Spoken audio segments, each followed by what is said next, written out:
Welcome to NS TV. నేను రాజీవ్. ముందుగా headlines చూద్దాం. తూర్పుగోదావరి జిల్లా కోరుకొండ మండలం గాదరాడ గ్రామంలో వెలిసినటువంటి 75 సంవత్సరాల చరిత్ర గల సుబ్రహ్మణ్యేశ్వర స్వామి టెంపుల్.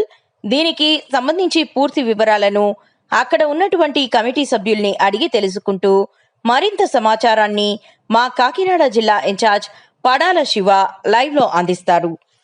నేను మీ శివ, తూర్పుగోదావరి జిల్లా అలాగే రాజనగరం నియోజకవర్గం గాదరాడ గ్రామంలో అయితే ఇప్పుడు మనం ఉండడం జరిగింది.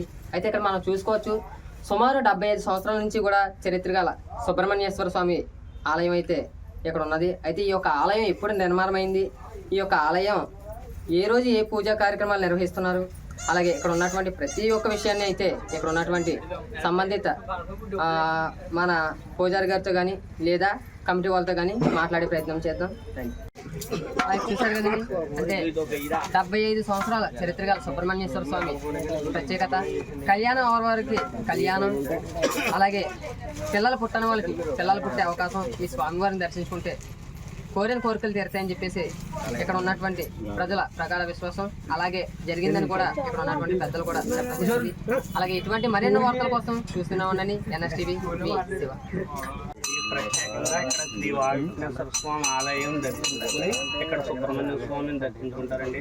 అలాగే ఇక్కడ గ్రామదేవత పోలేరమ్మ తల్లిని కూడా దర్శించుకుంటారు. ఈ 3 దేవస్థానాలు ఇక్కడ ఈశాన్యము గాదరాడ దూరజేరు గొప్ప మీద రాగి చెట్టు పక్కనే ఉంటాయండి. చాలా ఈ 3 గుళ్ళు కూడా గాదరాడలో ప్రత్యేకమైన గుళ్ళు అండి. ఈ గుడితో పాటు ఇక్కడ శివాలయం భక్తులు బాలరామకృష్ణ గారు కట్టించిన ఓం శివశంకరపీఠం టెంపుల్ కూడా ఉందండి.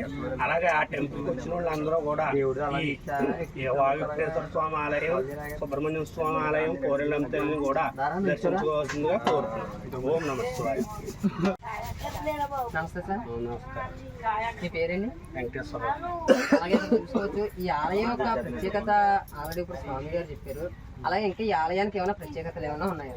సుబ్రహ్మణ్య స్వామి అంటే చాలా ప్రత్యేకమైన స్వామి అండి. కళ్యాణం అవ్వలేని వాళ్ళకి, సంతానం లేని వాళ్ళకి ఆ స్వామి అనుగ్రహిస్తాడండి. అదండి ఇక్కడ ప్రత్యేకత.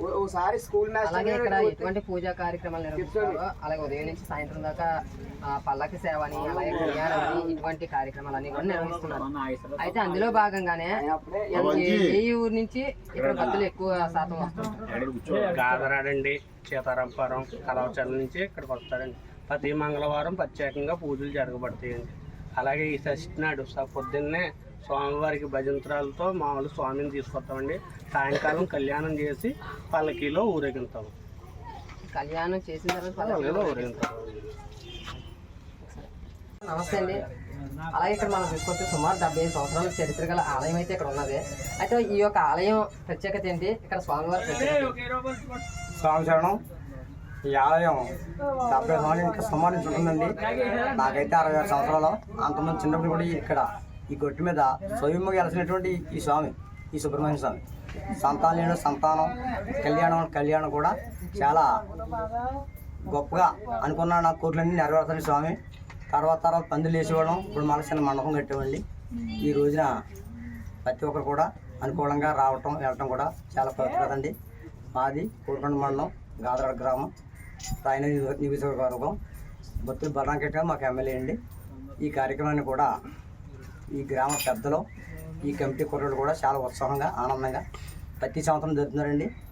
ముఖ్యంగా ఏంటంటే ఈ దేవస్థానం కళ్యాణం స్వాములు కళ్యాణం, సంతానం లేని స్వాములు సంతానం కలుగుతుంది. ఇది మాత్రం డిఫరెంట్గా మేము ఆమెకి చెప్పగలుగుతున్నాం. ఇక్కడ ప్రతి ఒక్కరు కూడా ఈ చుట్టుపక్కల సీతారాంపురం, కలవసర్ల, నర్సాపురం, కనుపూరు కనుక కూడా వచ్చి ఈ గ్రామంలో ఈ దేవస్థానానికి పువ్వులు, పడగలు, పళ్ళు, ఫలానిచ్చి ముక్కులు తీర్చి అతను సంవత్సరం అయ్యారు. అలాగే ఇంకా మనం చూసుకోవచ్చు, అంటే ఉదయం నుంచి కూడా భక్తులు అయితే ఇక్కడ తరలి వస్తున్నారు. అలాగే ఉదయం నుంచి ఎటువంటి పూజా కార్యక్రమాలు నిర్వహిస్తారో, మధ్యాహ్నం ఇంకా ఏ కార్యక్రమాలు ఉంటాయి? సాయంత్రం మధ్యాహ్నం 2-3 గంటల దాకా భక్తులు వస్తుంటారండి. సాయంత్రం మళ్ళా స్వామివారికి కళ్యాణం జరుగుతుందండి.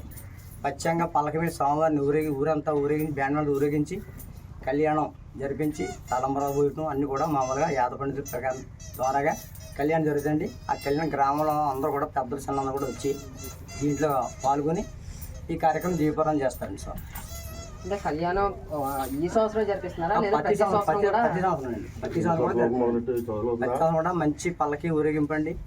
తర్వాత గ్రామ పెద్దలందరూ కూడా బ్యాండ్ మీద ఊరంతా ఊరేగించి స్వామిని తీసుకొచ్చి పాల కావడి, పన్నీర్ కావడి అన్నీ కూడా పట్టుకొచ్చండి. కళ్యాణంలాగే జరిపించి అందరికీ తీర్థప్రసాదాలు పెడతారు. అందరూ కూడా కూర్చొని మండపాలు వేసి పచ్చిపూల మండపం కట్టి టెంట్లు వేసి కూర్చొని అందరిని ఆహ్వానించండి. అందరూ కూడా కళ్యాణం చేస్తారండి. తర్వాత పంతులు గారు కూడా తాంబూలం అంటే ఈ కట్టెలు కూడా బాగా ఘనంగా వస్తాయండి. స్వామివారు కూడా చాలా ఘనంగా ఉంటుందండి. ఈ చూసి అందరూ చాలా ఆనందంగా ఉంటుంది స్వామి. ఇది ఇక్కడ ఇప్పటి నుంచి జరుగుతుందండి ఇలాగా.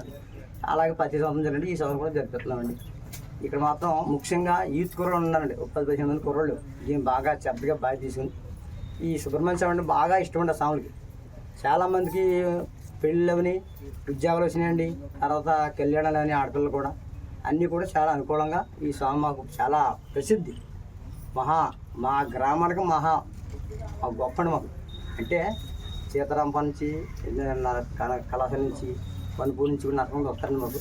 వీళ్ళందరూ కూడా ఫేమస్గా చేస్తారు. ఓం నమస్తే.